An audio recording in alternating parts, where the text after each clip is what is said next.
It's been a long journey for these Syrians. Rebel fighters and their families were forced from their homes in eastern Qalamun and sent on buses to northern Syria. The rebels had no choice.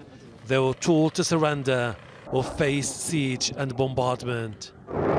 Qalamun, a mountainous area near the capital Damascus, was once a rebel stronghold, but government troops have recently managed to recapture most of the area following a major military offensive. We have lost the war. We remain strong. We will return to our homes. We have been oppressed for 50 years. When we rose against the government, we did it in a peaceful way. What we wanted was political reforms. We agreed to the evacuation deal to protect civilians, so we handed over control of our town to the government in exchange. Rebel fighters were forced to leave behind their heavy weapons, armored vehicles and tanks.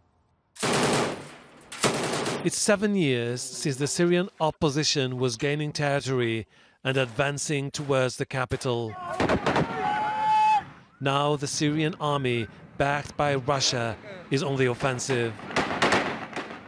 Territory under rebel control is shrinking and government troops have the upper hand. Thousands of fighters from Jaish al-Islam surrendered in Douma and were evacuated along with their families to the north. Jaish al-Islam was one of the most organized armed groups in Syria. It was tasked with securing the capital should the opposition defeat President Bashar al-Assad and his forces. Hashim al-Barra, Al Jazeera.